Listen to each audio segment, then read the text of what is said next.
আমাদের বাংলাদেশের বিচার কয় রকম? কয় রকম বিচার? আমাদের বাংলাদেশের টাকাওয়ালার বিচার হয় একরকম, আর গরিবের বিচার, ভ্যানওয়ালার বিচার একরকম। যারা বলেন কথা ঠিক কিনা?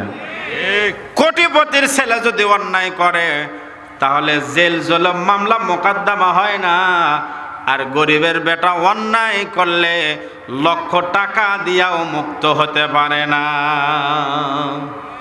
মুসা নবী বললেন, এমন অপরাধ যদি আমি নবী হয়েও করি আমারও একই শাস্তি। কারণ বলল, এ মহিলা দাঁড়াও, মজমা ভেঙ্গে গেলে আমার বাড়িতে গিয়ে তুমি হই হুল্লোস করবা, এটা আমি মানব না। দাঁড়াও, এই মুসা তোমার সঙ্গে কি কাজ করেছে তুমি হাজার হাজার জনতার সামনে বলে দাও। আলোচনা বুঝতে পারতেছেন আপনারা?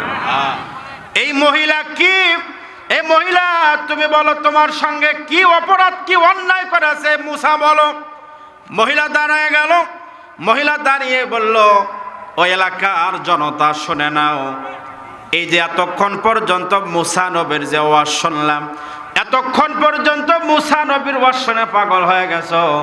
এ মুসা নবীকে এতই ভালো মনে করো, কিন্তু মুসা নবীর চরিত্র এত খারাপ, এই মুসা নবীর চরিত্র এত খারাপ, এই মুসা নবী আমার সঙ্গে জেনা করেছে। নাউজুবিল্লাহ, যারা বলেন। যেই মাত্র বলছে আমার সঙ্গে জেনা করেছে, আপনারা সকলে জানেন মুসা নবীর রাগ কম না বেশি? বেশি। মুসা নবী রাগিত মেজাজের নবী, মুসা নবী রাগিত মেজাজের নবী। মুসা নবী এবার নবুয়তি তাজাল্লি দিয়ে মহিলার দিকে ইশারা করে বলল, এ মহিলা তুই কি বললি আর একবার বল। যেই বলছে বুঝছে, আল্লাহ পাক ওই মহিলার মধ্যে ভয় ঢুকায় দিয়েছে। মহিলাকে বললে, এ মহিলা তুই কি বললি আর একবার বল। এই কথা বলা মাত্র মহিলার শরীরের মধ্যে কাঁপাকাঁপি শুরু হয়ে গেছে। আল্লাহু আকবার বলেন। মহিলা ডাকদা বলল, মুসা নবী, আমি আপনার ব্যাপারে এই কথা বলতে রাজি হই নাই। আসলে এই দুনিয়াতে কোন নবী রাসূল এমন জেনার মতো এমন জঘন্য কাজে কেউ জড়িত নয়। আমাকে এই যে কারণ দেখতেছেন, আমার ব্যাগের মধ্যে দেখেন 10,000 টাকা আছে, এই 10,000 টাকা আমি নিয়ে আসছি। আমার ব্যাগের মধ্যে যে 10,000 টাকা আছে, এই 10,000 টাকা কারণ আমাকে ঘুষ দিয়া এই কথা বলানোর জন্য আমাকে বাধ্য করেছেন। ওগো আল্লাহর নবী মুসা নবী, আপনার কাছে ক্ষমা চাই, আপনি আমাকে ক্ষমা করে দেন, আমি ভুল করেছি, আমি ভুল করেছি, আমাকে ক্ষমা করে দেন। মুসা নবী মহিলাকে ক্ষমা করলেন।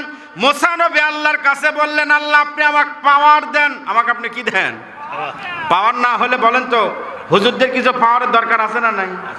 আজকে হুজুরদেরকে দিয়ে খালি মরা ধোয়া, কবর খরা, গাছ কাটা, যত খালি নিম্নমানের কাজে হুজুরদেরকে নিয়ে যায়। এখন একটু হুজুররা একটু চান্স লিচ্ছে, যারা বলেন কথা ঠিক কিনা? তারপরও কত কি যে করতেছে ভাইরে, যে হুজুররা কেন সংসদে যাবার চায়। আচ্ছা, হুজুররা কি দেশের মানুষ না? যারা বলেন তো, মানুষ না এরা? হুজুরদেরও যা, আপনাদেরও তাই। তো হুজুররা একটু যদি একটু রাজনীতি করবার চাই তো আরে বাবা লাগে গেল রে। আসলে দুনিয়ার সবাই মানুষ। আল্লাহ বলেছেন, ইন্নামা ইয়াখশাল্লাহ মিন ইবাদিহিল উলামা। আল্লাহকে সবচাইতে কে বেশি ভয় করেন? আল্লাহ এই কথা কোরআনের মধ্যে বলেছেন, এই দুনিয়ার যত আলেম ওলামা, আলেমরাই আল্লাহ সবচাইতে বেশি ভয় করে। যারা বলেন কথা ঠিক কিনা?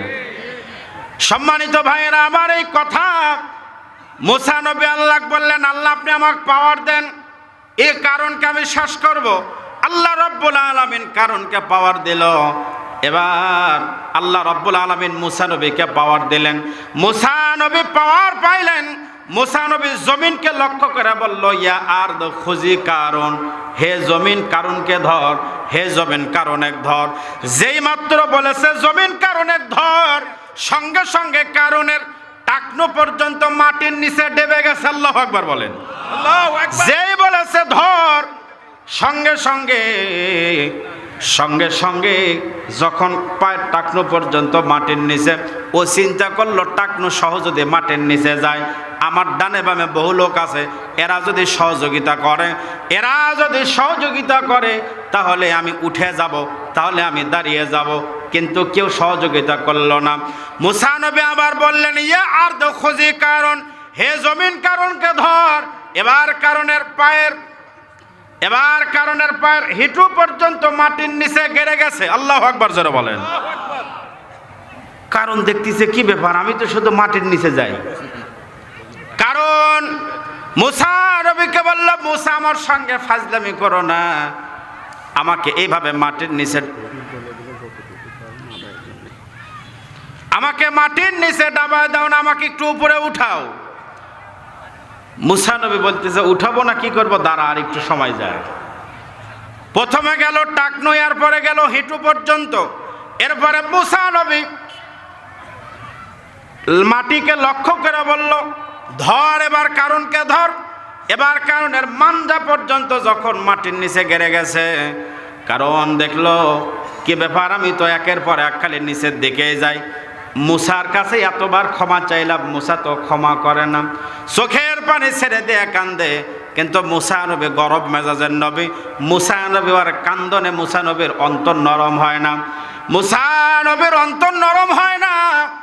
মুসা নবী ওকে মাটির সঙ্গে মিশিয়ে দিবে, কারণ চিন্তা করলো আমি তো মরেই যাব, আমি তো মারাই যাব, অতএব মরেই যেহেতু যাব, মরণের আগে একটা মরণ কামড় একটা দিয়েই মরতে চাই।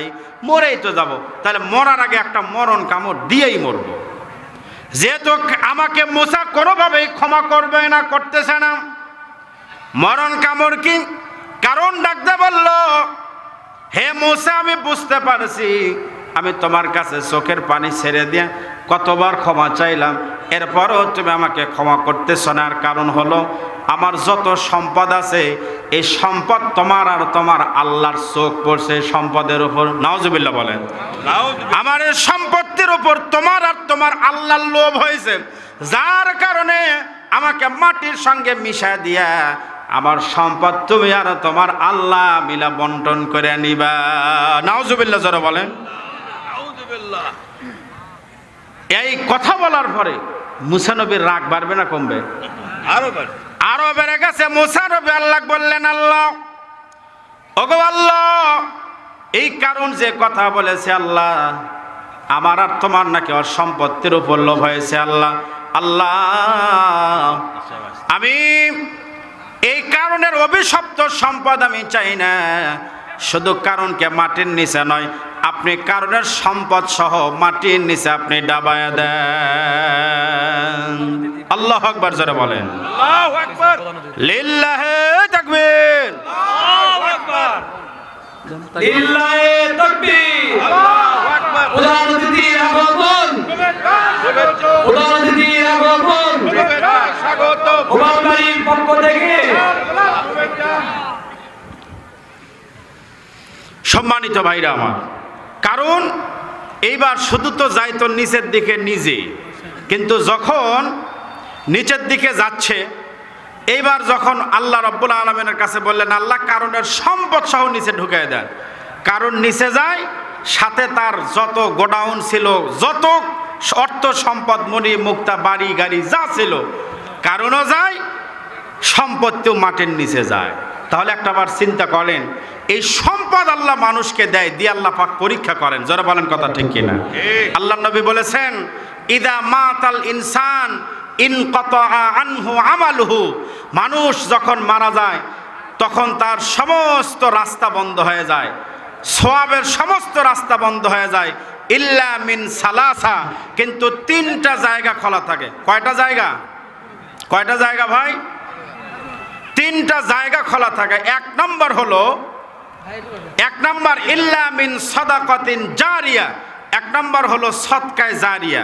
আপনি হয়তো মানুষের জন্য আপনি একটা টিউবওয়েলের ব্যবস্থা করে দিলেন, এই টিউবওয়েল থেকে মানুষ যতদিন পর্যন্ত পানি পান করবে ততদিন পর্যন্ত আপনার কবরে আপনি গেছেন, আপনার কবরে একটা সওয়াবের পার্সেন্টেজ আল্লাহ পাক পাঠিয়ে দিবে। সুবহানাল্লাহ বলেন।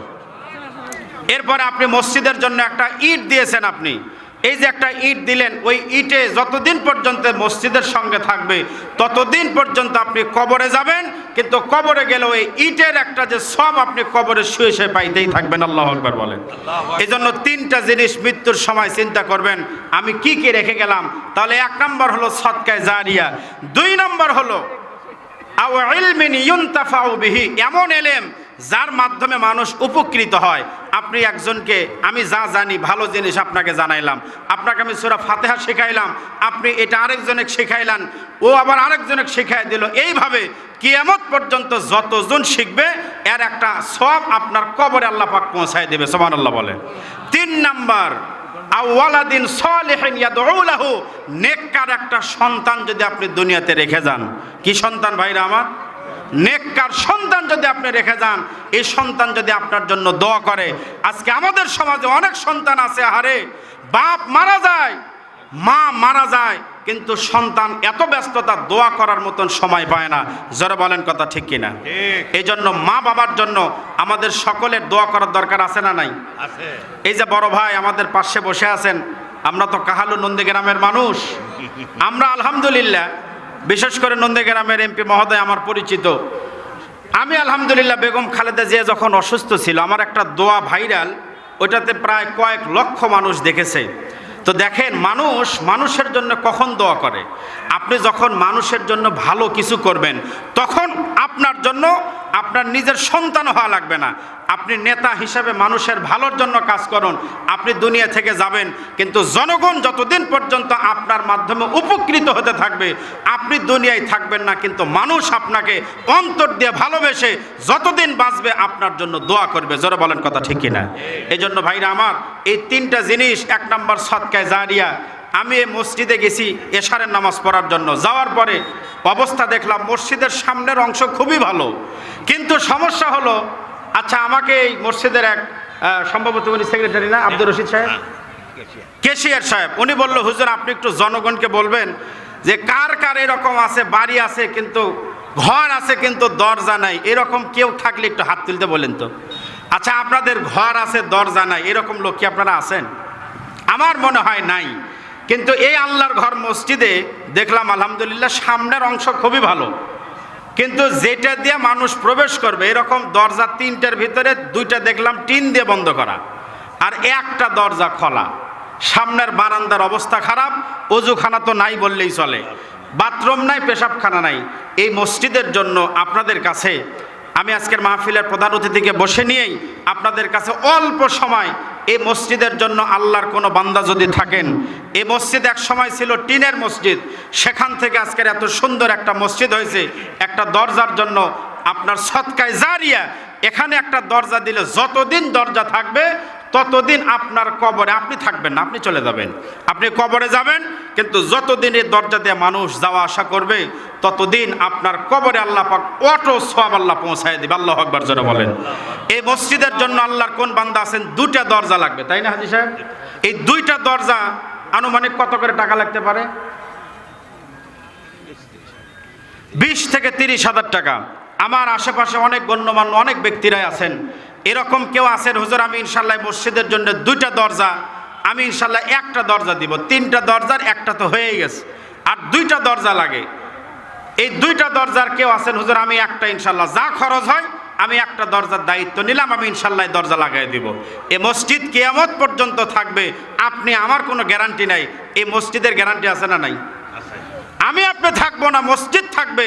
এই মসজিদের জন্য একটা দরওয়াজা। আল্লাহর কোন বান্দা আছেন, হুজুর আমি ইনশাল্লাহ এই দুনিয়াতে বাড়ি গাড়ি বহু কিছু করলেন লাভ নাই, মসজিদে যেটা দিবেন এটার সওয়াবই আপনার কবরে যাবে। আল্লাহর কোন বান্দা আছেন, হুজুর আমি ইনশাল্লাহ একটা দরজার দায়িত্ব নিলাম। এরকম কি কোনো এই আপনার শাখারিয়ার কোনো লোকজন আছে এখানে? হাজী সাহেব আপনি দিছেন, আপনি একটা দেন তো, দরজাটা শুরু করেন তো, কি আছে?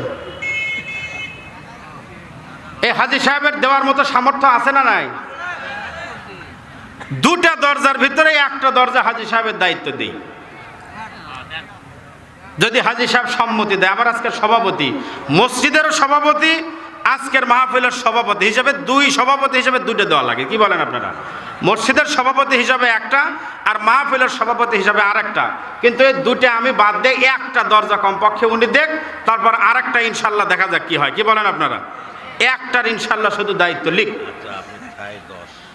থাই 10 কি থাই কয়টা লাগবে আপনাদের এখানে? আপনি একটা দিবেন, থাই একটাই লাগবে। সভাপতি সাহেব উনি দরজা না দিয়ে উনি থাই দিবেন। আচ্ছা, দরজা কি থাই দিবেন আপনারা? ও দরজা দিবেন না, শুধু থাই দিবেন। ও শুধু থাই হবে। এই থাইয়ের জন্য আজকের মাহফিলের সম্মানিত সভাপতি সাহেব 10,000 টাকা, যারা বলেন মারহাবা, লিল্লাহে তাকবীর, আল্লাহ কবুল করুক, সকলে বলে আমিন। এরপরে দ্বিতীয়তম দরজা, যে দ্বিতীয় দরজা আরেকটা, আপনি কোনটাই দেবেন? ওই কানিরটা না মাঝখানেরটা? মাঝখানেই দেন, তাহলে ভয় নেই। আপনি যখন আচ্ছা নেন, আপনি মাঝখানেরটা দেন। এবার ওই পাশের আরেকটা থাই অথবা দরজা, থাই হলেও হয় দরজা হলেও হয়। আল্লাহর কোন বান্দা আছেন হুজুর? আমি ইনশাল্লাহ। আচ্ছা, এই শাখারিয়ার কয়জন লোক আছে একটু হাত তুলেন তো আপনারা দেখি। এই শাখারিয়া গোপালবাড়ি, শাখারিয়া গোপালবাড়ির